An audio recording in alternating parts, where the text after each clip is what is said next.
Samedi, le 31 décembre 2022, il est 17h05, Orkadiéré, Takoy Damar Galle, Abdou Karim Sall, parrain, deuxième édition, tournoi Mbaye Gonno de secrétaire municipal commune Mbohor Kadiéré. Et on sait Abdou Karim Sall, maire Mbaw, parrain, au tournoi de Yalti, Deri et Damar Galle, Bang Yo Bang, Haïsabe de Manyorgo, Djipotako, Ngam, Kewalim. Benjabani, Semme.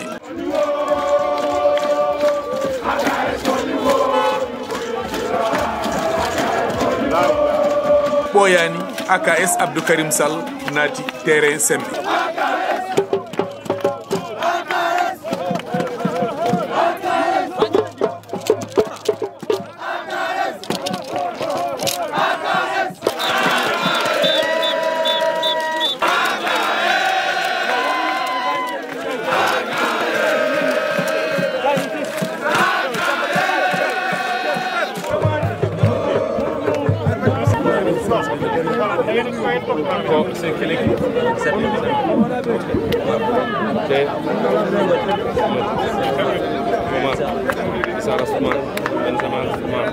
Ok.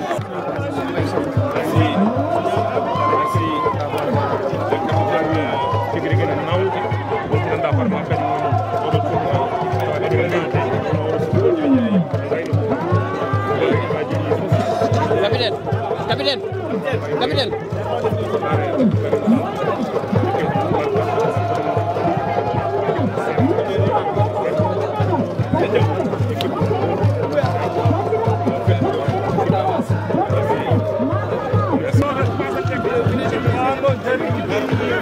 Ancienne division 92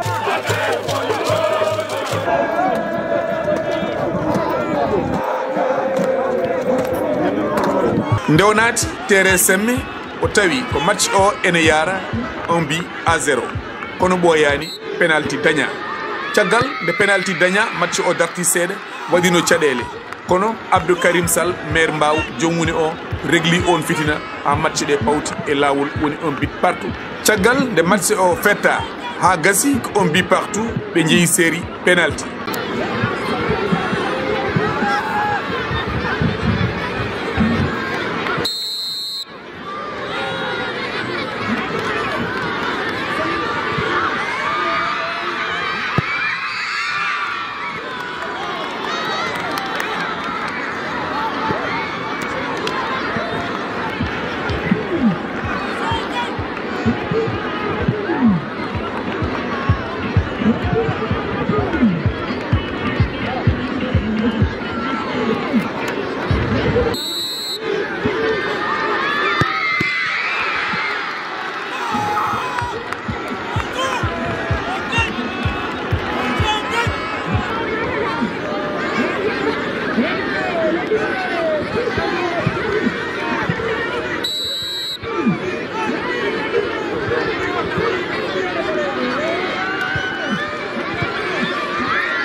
kono ko Barkatu Allah hokki woni o.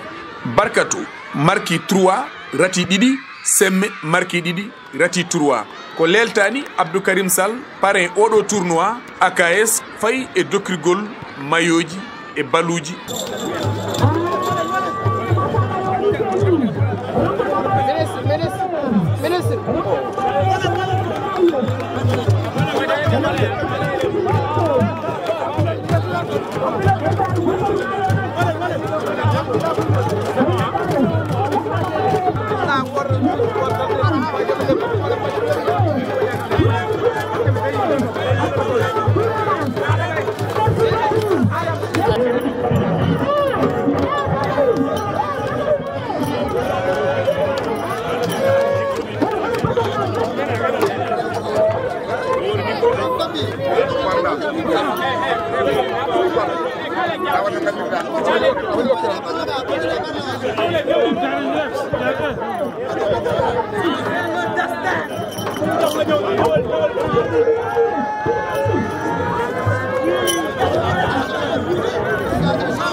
caggal dokkirgol baluji e mayoji Abdou Karim Sall maire Mbaw joom arsugo jawɗo jungo malaɗo wone waɗi discours mum farude Erendango. Je voudrais d'abord m'incliner pieusement devant la mémoire de Feu Mbaye Mbeng qui porte le nom de ce tournoi. Et nous prions que Allah le Tout-Puissant l'accueille dans son paradis. C'est heureux aujourd'hui d'être parrain ici à Sémé de ce tournoi et je voudrais remercier toute la population de l'arrondissement de Sémé, remercier le maire qui nous a accueillis.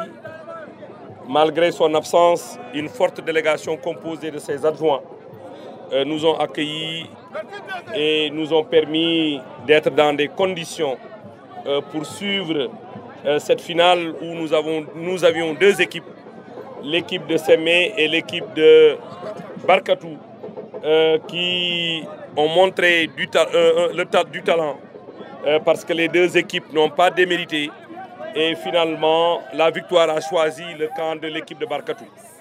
C'est le lieu de les féliciter et d'encourager également l'équipe de Sémé et je pense que le fair play a prévalu. Dieu a dit Inna Allah ma'a sabirin. Dieu est avec ceux qui sont endurants. So tawi neɗɗo muñi ma Allah wondi koye muñoɓe. On jii joni joni penalty baɗanoɗo on jeehi ha mbiɗon oɗon calo caggal mum jabirɗon saabu Allah penalty au tira, mbadon match nul, ndiadon tir au but et Allah toti on victoire.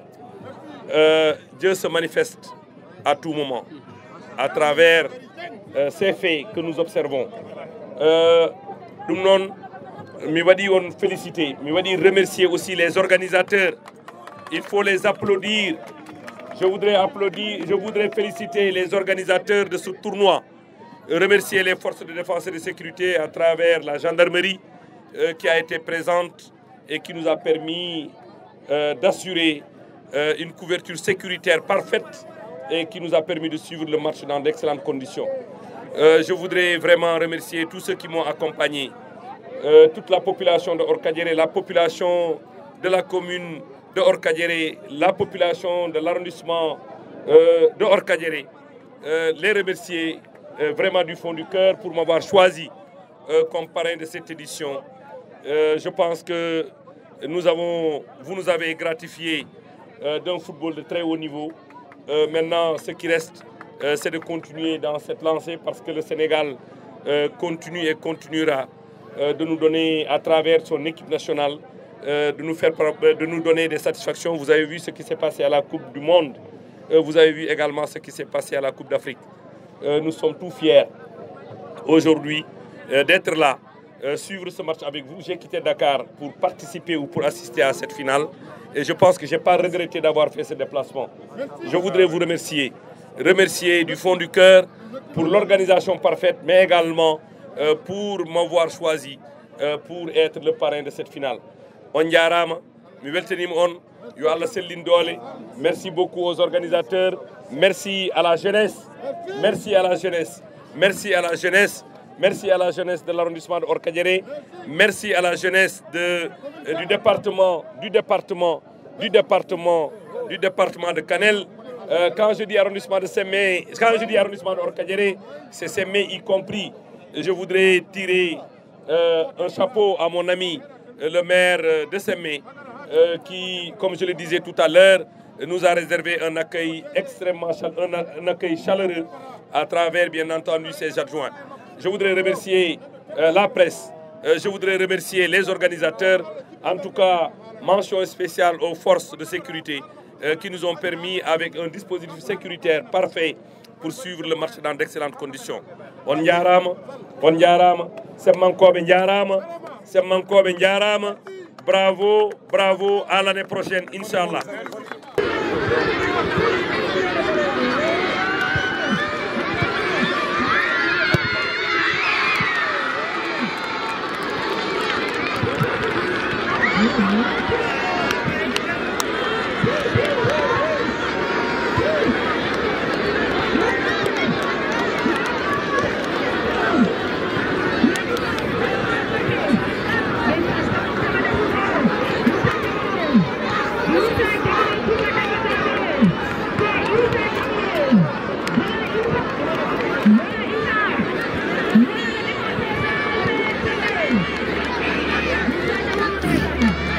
Yo al Rokuyen hawrude 3e édition.